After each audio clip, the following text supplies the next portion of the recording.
Hello विद्यार्थियों, मेरे YouTube channel Sanskrit अध्ययनम में एक बार फिर से हार्दिक स्वागत। मैं डॉक्टर समय सिंह मीणा आपके साथ एक फिर नया वीडियो लेकर के हाजिर हूँ। आज के इस वीडियो में हम संस्कृत व्याकरण में जो रूप सिद्धि हैं उनको उनके लिखने का क्या तरीका है, रूप सिद्धि किस प्रकार करनी चाहिए, परीक्षा के दौरान चाहे संधि प्रकरण हो, चाहे समास प्रकरण, चाहे सुबंध तिंगंत, रूप सिद्धि से संबंधित प्रश्न अवश्य आते हैं और दिए हुए रूपों में से किन्हीं रूपों की रूप सिद्धि सूत्र उल्लेख पूर्वक करवाई जाती है।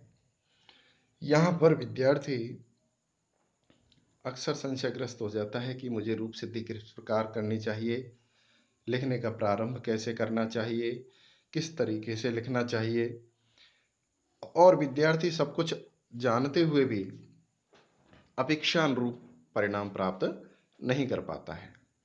तो विद्यार्थियों, आज के इस वीडियो में हम रूप सिद्धि से संबंधित कुछ आवश्यक नियमों, लिखने के तरीकों के बारे में जानकारी प्राप्त करेंगे।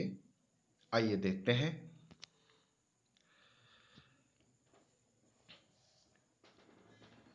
परीक्षा में उत्तर लेखन शैली अंकार्जन की दृष्टि से बेहद महत्वपूर्ण होती है। प्रायः देखा जाता है कि विद्यार्थी सब कुछ जानते हुए भी परीक्षा के दौरान सही प्रस्तुतिकरण नहीं कर पाता है, जिसका सीधा असर उसके प्राप्तांकों पर पड़ता है।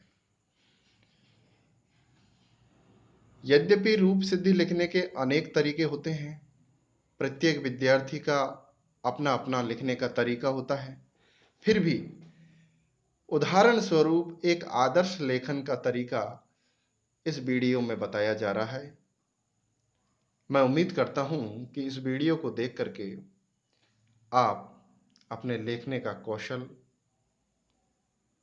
अवश्य प्राप्त करेंगे, स्वयं के लेखन में कुछ अच्छा सुधार कर पाएंगे और इसका लाभ आपके आगामी परीक्षा में आपको प्राप्त हो,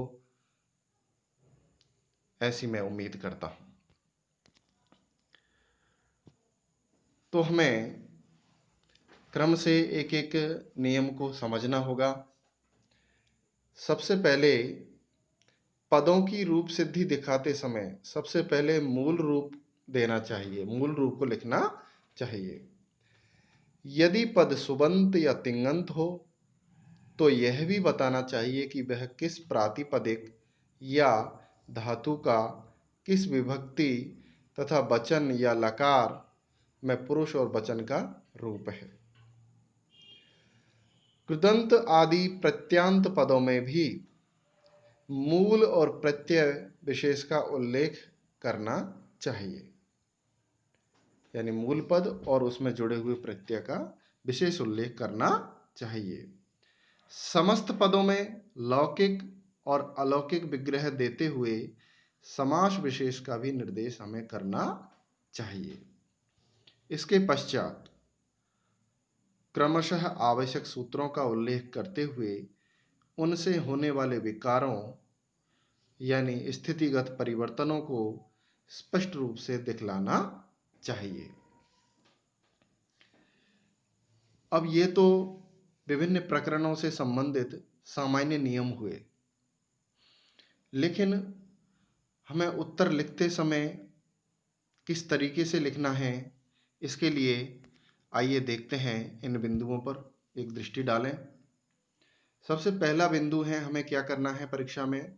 सर्वप्रथम जिस रूप की रूप सिद्धि दर्शाई जा रही है, यानी करने के लिए कही जा रही है, उसे उत्तर पुस्तिका के पृष्ठ के बाईं ओर शीर्षक स्वरूप लिखना चाहिए। यानी उत्तर पुस्तिका के पृष्ठ पर बाईं ओर जो हाशिया छोड़ा जाता है, उसकी तरफ एक हेडिंग लगा करके शीर्षक स्वरूप उस पद को लिखना चाहिए जिसकी रूप सिद्धि की जानी है।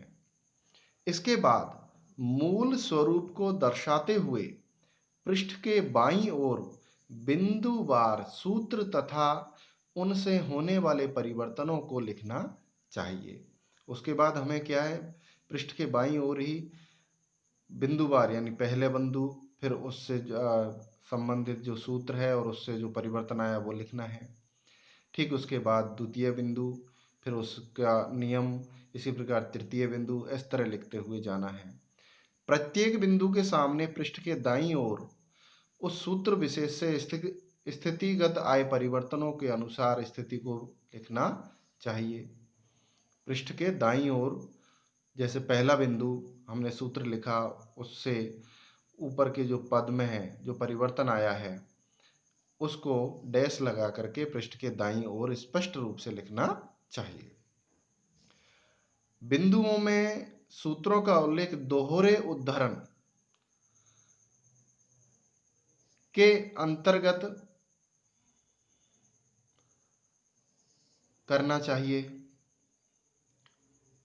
सूत्रों का उल्लेख दोहरे उद्धरण के अंतर्गत लिखना समुचित प्रतीत होता है, ताकि परीक्षक की दृष्टि सीधे उस सूत्र पर पड़ जाए कि विद्यार्थी ने सूत्रों का उल्लेख किया है। सूत्रों को रेखांकित भी किया जा सकता है, अर्थात अंडरलाइन भी किया जा सकता है। वह भी परीक्षक की दृष्टि को अपनी तरफ आकर्षित करने का एक बेहद माध्यम होता है। स्थितिगत परिवर्तनों को भी इकहरे उद्धरण यानी जो पृष्ठ के दाईं ओर जो स्थिति विशेष में जो परिवर्तन हैं और स्थितियां लिखेंगे उनको भी इकहरे उद्धरण यानी सिंगल इन्वर्टेड कोमा में हमें लिखना सही रहता है। बिंदुगत नियमों और स्थितिगत परिवर्तनों के मध्य अर्थात पृष्ठ के बाईं तरफ और दाहिनी तरफ के मध्य सुस्पष्ट मध्यगत अंतराल हो, ताकि दोनों भाग साफ साफ दिखाई दें। अब ये नियम हुए, लेकिन हमारे जब तक पृष्ठ सामने नहीं हो हमारे समझ में पूरी पूरी बात नहीं आ पाती। तो इसको मैंने एक रूप सिद्धि के माध्यम से इन नियमों को स्पष्ट किया है, ताकि विद्यार्थी को यह वीडियो और इसका विषय कंटेंट ठीक से समझ में आए और उसको अधिकाधिक लाभ हो। आइए देखते हैं। देखिए, हमें परीक्षा में आता है कि संसह और या संसह इस पद की रूप सिद्धि करनी है।